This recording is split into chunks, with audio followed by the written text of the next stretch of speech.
Your form is fine. You've been told that.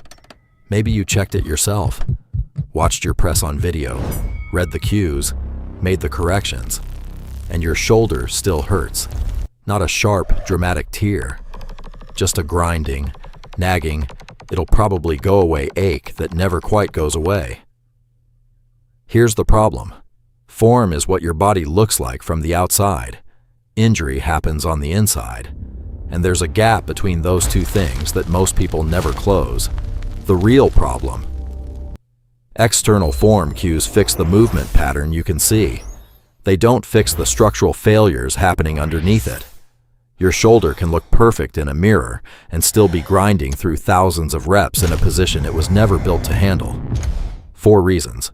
4 invisible errors that look like good form from the outside and are quietly destroying your shoulder from the inside. Fix them and the shoulder pain that's been following you from exercise to exercise finally stops. Don't, and your shoulder keeps sending you the same warning you keep ignoring. One thing before the list. The shoulder joint is the most mobile joint in your body. That mobility is also why it's the most vulnerable. It stays stable through a combination of muscle balance, scapular positioning, and thoracic mobility, not just arm placement. When any one of those 3 fails, the joint absorbs load in positions it was never designed for, and the damage is cumulative. There's no single rep that destroys a shoulder. There's a slow accumulation of thousands of wrong reps that eventually crosses a threshold. The worst part is none of those reps felt wrong. That's what makes this injury different from most. Reason 1.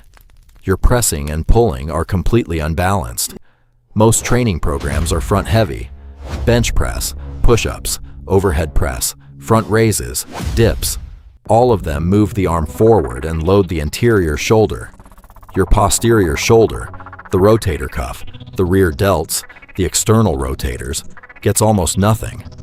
Over time, this creates a forward pull on the shoulder joint. The front gets tight and dominant. The back gets weak and passive. The result is your humeral head, the ball of the joint, sits slightly forward in the socket. Not enough to see, enough to cause impingement on every single pressing rep. The fix. Your rowing volume needs to match or exceed your pressing volume. For every set of bench press, do 1 set of rows. Face pulls, band pull-aparts, rear delt work, not as accessories, as requirements. Rebalance the ratio and the joint recenters. The grinding stops. Most people reverse a year of shoulder damage in 6 weeks just by doing this one thing. Reason 2. Your shoulder blades aren't actually moving. This is invisible unless someone specifically looks for it. Watch most people bench press or overhead press. Their shoulder blades are either completely locked in place or winging off the back, lifting away from the ribcage. Neither is correct.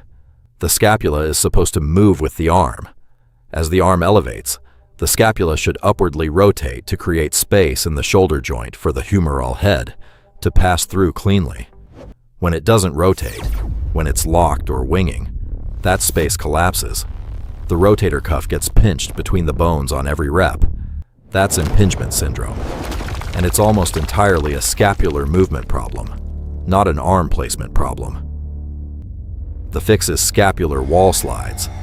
Stand with your back against a wall, arms at 90 degrees. Slide your arms overhead while keeping your shoulder blades flat against the wall. If they lift off during the movement, you've just found the problem. Train that pattern. Your scapular movement needs to become automatic before you load it. 2 minutes before every upper body session. That's all it takes. Reason 3. Your upper back is too stiff. The shoulder and the thoracic spine are directly connected. Your upper back is supposed to extend and rotate to assist with arm movements, especially overhead pressing and any pulling above shoulder height. When the thoracic spine is stiff, and it is for almost everyone who sits for most of the day, the shoulder has to make up for that missing range of motion. It hyperextends. It internally rotates. It collapses into positions that compress the joint. And because the compensation builds gradually rep by rep, it never triggers an immediate warning.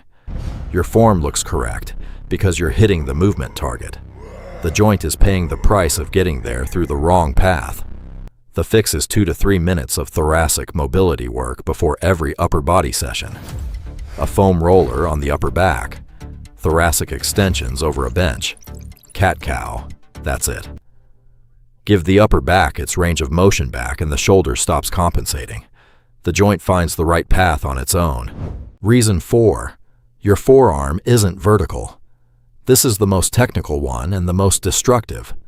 When you bench press or overhead press, where is your wrist relative to your elbow?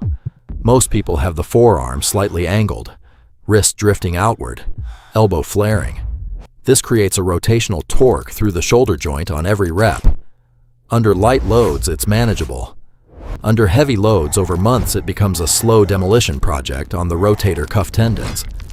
This is why the injury shows up when the weight gets heavy. Not at the beginning when everything felt fine. The form looked the same the entire time. The load changed and exposed the flaw that was always there. The fix is one alignment check. On every pressing movement, bench, overhead, push-up, the forearm should be perfectly vertical when viewed from the front. Wrist directly above elbow. Not angled, not drifting. Vertical. This is the position where the shoulder joint handles load with the least internal stress. One small correction that protects the rotator cuff on every rep you'll ever do for the rest of your life. Here's the full picture. Your pressing volume is overwhelming your pulling volume, so the joint is being dragged forward out of center. Your scapula isn't rotating because no one ever taught it to, so the joint space collapses on every rep. Your upper back is stiff, so the shoulder is compensating for range of motion it was never supposed to provide. And your forearm angle is putting rotational stress on the joint under load. None of these show up in a form check. All of them are destroying your shoulder anyway. Fix the balance. Train the scapula. Mobilize the thoracic spine. Align the forearm. Your shoulder doesn't hate pressing. It hates pressing under these 4 conditions. Remove the conditions and the shoulder that's been failing you for months starts to feel like a joint again. You just learned that fixing your shoulder starts with 2 things: balancing your pulling work and unlocking your upper back. Both of those require equipment. Resistance bands for face pulls and pull-aparts. A foam roller for your thoracic spine. Simple gear, but the wrong ones waste your money. TopGymPicks.com reviews and ranks the best resistance bands, foam rollers, and home gym equipment on Amazon. Every product tested so you buy right the first time. Link is in the description. Drop a comment and tell me how long your shoulder has been bothering you. I want to know. Next video I'm covering why your lower back hurts on deadlifts, even when your spine is neutral, because the same invisible problem is at work there. Subscribe so you don't miss it. Send this to someone who keeps saying their shoulder will heal on its own. It won't. Not until they fix what's actually causing it. I'll see you in the next one.